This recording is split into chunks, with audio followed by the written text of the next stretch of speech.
Vou perguntar, qual é a vontade de Deus? Eu pensei que era me dar um carro novo. Pensei que a vontade de Deus é eu não ter mais problemas. A vontade de Deus é salvar a vida, querido. Timóteo, Paulo escrevendo a Timóteo, ele diz, olha, o qual deseja Deus que todos os homens sejam salvos e chegue ao pleno conhecimento da verdade.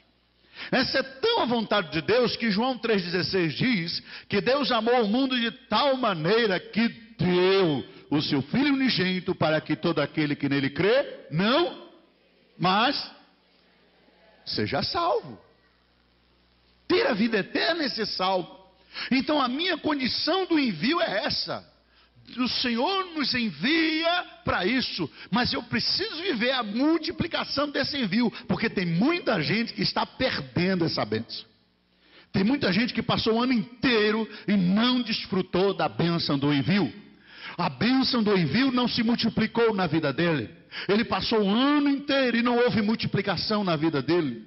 Então ele precisa entender isso. Interessante que lá em Isaías capítulo 6, do versículo 1 em diante, mas especificamente no versículo 8, nós vemos Isaías entendendo isso.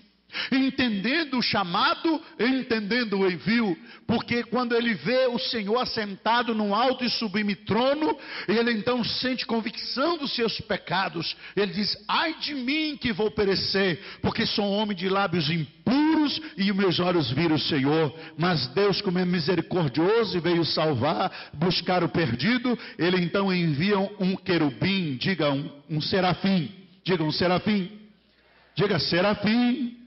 Diga para o irmão do lado, e aí, serafim?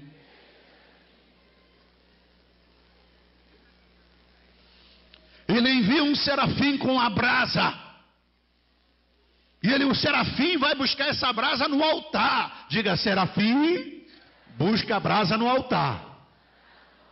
E o serafim foi lá no altar, pegou a brasa e saiu voando na direção daquele pecador, daquele homem de lábios impuros. E a Bíblia diz que ele tocou os lábios de Isaías e queimou os lábios de Isaías, purificou os lábios de Isaías, encheu de labareda de fogo, de poder, de unção. E o Senhor diz, eis que agora eu purifiquei os teus lábios. E em outras palavras, a tua boca a partir de hoje é boca profética. Diga, boca profética.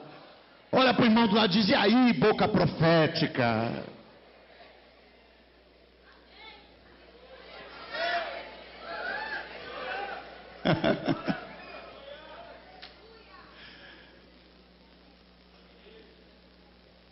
E para que Deus faz de mim uma boca profética? E então Deus diz, eu vou testar esse indivíduo. E diz, a quem enviarei? A quem enviarei? E quem há de ir por nós? Nós anjos, nós arcanjos, nós serafins. Os anjos, arcanjos e serafins tremeram no céu. E eu tenho a impressão que abanaram as asas. E toma aqui. Mas não pude. Eu imagino que Deus já tinha dito para eles assim: vocês não. E o homem, boca profética, então abre a sua boca e diz: eis-me aqui, envia-me a mim.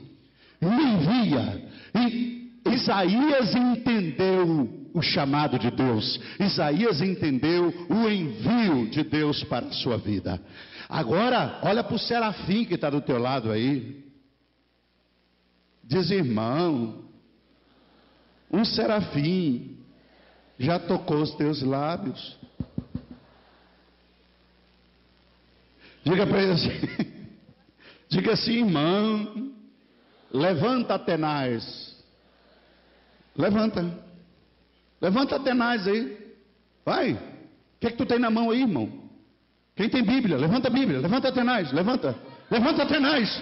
E toca a boca dos pecadores, meu irmão. Purifica e transforma eles em ganhadores de vidas.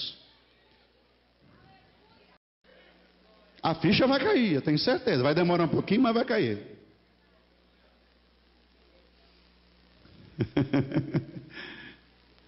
Diga para o irmão: você já foi enviado, irmão.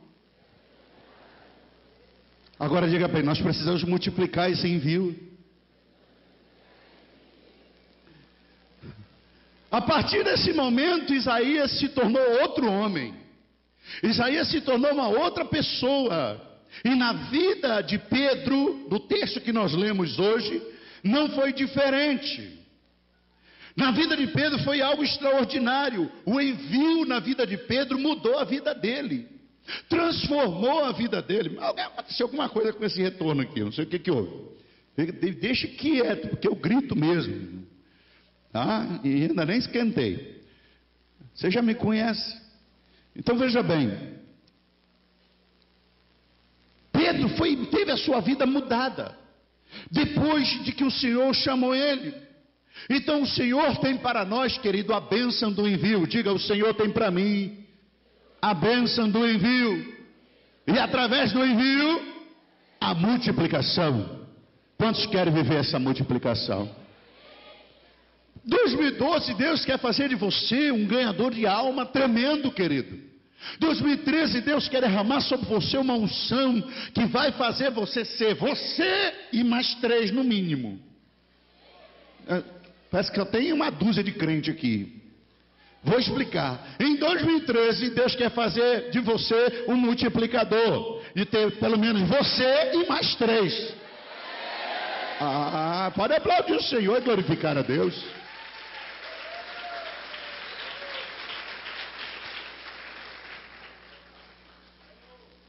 O Senhor chama Pedro. Pedro está lá na dele. E o Senhor chama ele e diz, agora tu vai ser pescador de homem, meu filho. Eu estou enviando você para fazer outra coisa. Eu sei que você é bom em pescar peixe, eu sei que você é bom na sua vida profissional, eu sei que você é bom no que você faz, mas eu estou te chamando para outra coisa. Eu estou colocando sobre você uma incumbência. Só que tem um detalhe, querido. Há um processo do inimigo para tentar roubar a multiplicação que vem através do envio. Existe um processo do inimigo. E esse processo, ele é terrível. O inimigo, ele tenta roubar a nossa multiplicação. Em primeiro lugar, ele usa algumas tentativas para tentar nos roubar. E essa tentativa visa, em primeiro lugar, trazer o medo de fracassar. Diga, o medo de fracassar. Um dos motivos porque muita gente não ganha almas, muita gente não multiplica, não cresce, não aceita o envio de Deus, pelo medo de fracassar. Diz, e se não der certo? Né? E se não funcionar? Ou então fica apontando, o diabo leva ela a ficar apontando para os fracassos do passado. Você já tentou uma vez, você já tentou ganhar alguém, você já tentou evangelizar alguém, talvez foi até hostilizado por essa pessoa. Talvez alguém machucou você, feriu você com palavras, e você ficou assim todo amedrontado. Você ficou todo, eu não sirvo para isso não. Talvez você até já abriu uma célula e ela funcionou por algum tempo e depois ela fechou as portas. A célula murchou, acabou, e isso você se sentiu fracassado por isso. Então, o que o diabo faz com que roube essa multiplicação que vem através do envio, a tentativa que ele faz é de trazer medo para você. Ele usa alguém para te afrontar, usa alguém para poder abalar tuas estruturas, mas na realidade o que ele quer é que você fique sempre lembrando que você já tentou uma vez e não conseguiu. Então a primeira coisa é o medo, mas eu quero dizer para você que você precisa crer numa palavra de Deus que diz que o Senhor não nos deu o espírito de covardia, de medo, mas de poder. De poder, mas não é só poder, de amor também. Diga para o irmão, sem amor não existe multiplicação do envio. Não existe. Não existe multiplicação do envio. Sem amor não adianta você ir, mas ele diz que nos deu de moderação. Uma outra tentativa que o diabo traz é trazer conformismo e preguiça. Diga, conformismo e preguiça. Diga comigo, conformismo e preguiça impedem a multiplicação que vem através do envio. Diga, eu já fui enviado, mas a minha preguiça e o meu conformismo estão me impedindo. A pessoa se conforma em ser apenas membro de igreja. A pessoa se conforma em ser apenas um assistente de culto. A pessoa se conforma em ser apenas um componente, um enfeite.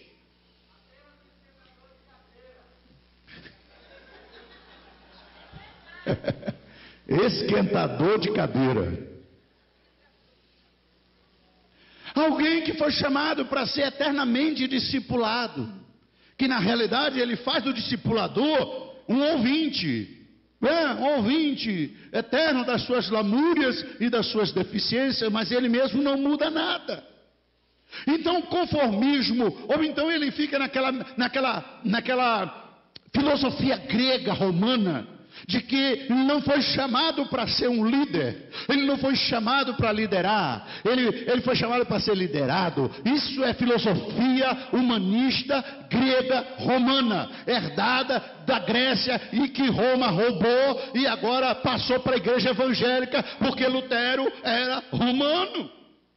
E a reforma veio através de Lutero, então reformou muita coisa, mas continuou com isso, onde as pessoas nos olham, muitos crentes que estão aqui, olham para aqueles que estão aqui, olham para aqueles líderes ali, olham para aqueles que estão na liderança e ficam olhando e dizendo assim, eu não nasci para ser daquela elite, daquele grupo ali, eu não nasci para ser, só os escolhidos.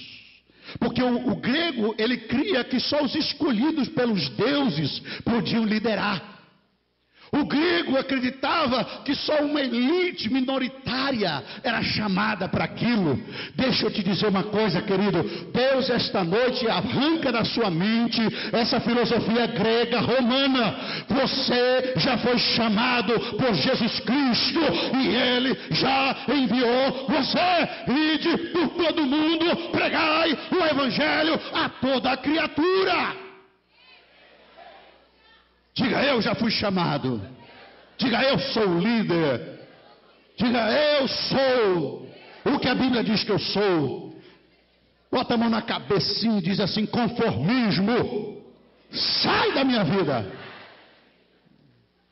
Agora olha para o irmão do lado, põe a mão no ombro dele e diz, preguiça, solta o meu irmão agora.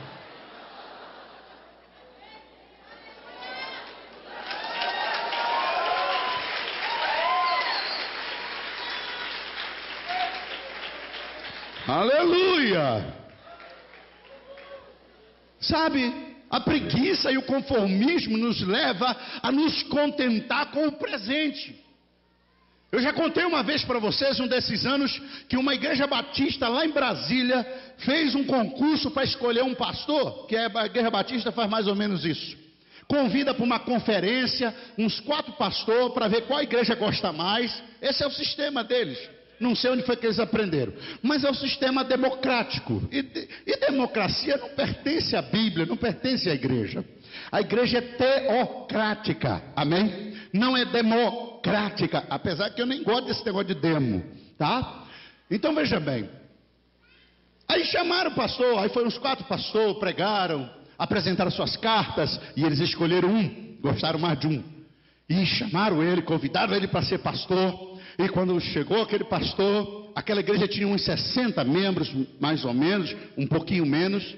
E ele chegou e no dia da reunião, da apresentação dele à igreja, ele tinha que apresentar o seu projeto para aquela igreja. E então aí os irmãos, o moderador perguntou lá, pode apresentar o seu projeto? E ele apresentou um projeto lindo, de crescimento. E no projeto dele, o crescimento, dentro de 3 anos, a igreja iria passar de 60 para 300 membros. Era a ideia dele, era o sonho dele, o projeto dele.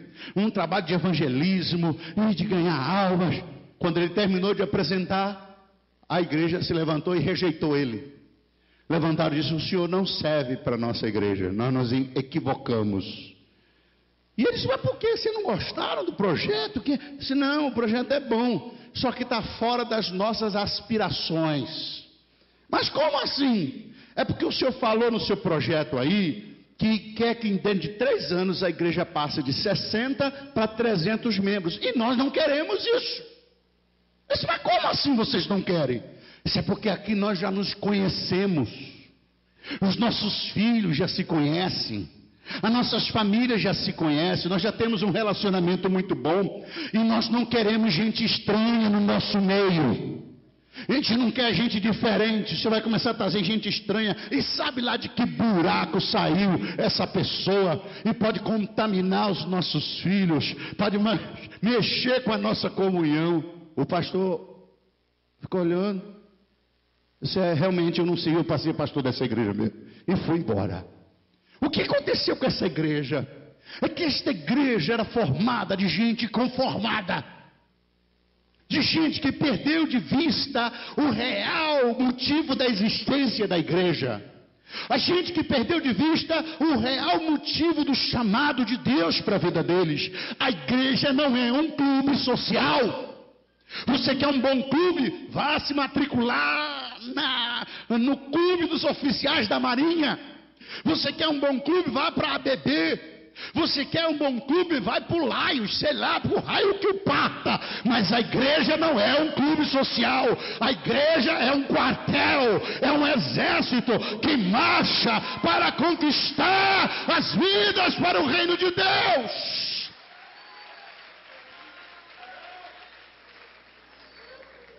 Diga para o irmão do lado, meu irmão, a igreja não pode ter figurinha repetida. Diga, a cada culto tem que ter um nego diferente do teu lado.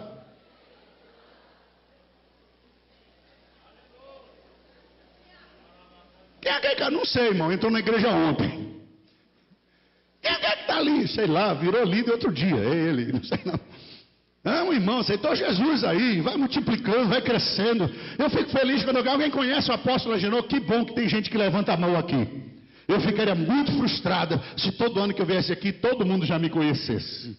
Isso quer dizer que a igreja está crescendo, que a igreja está ganhando vidas, que a igreja está se multiplicando. Se você entendeu isso, diga amém.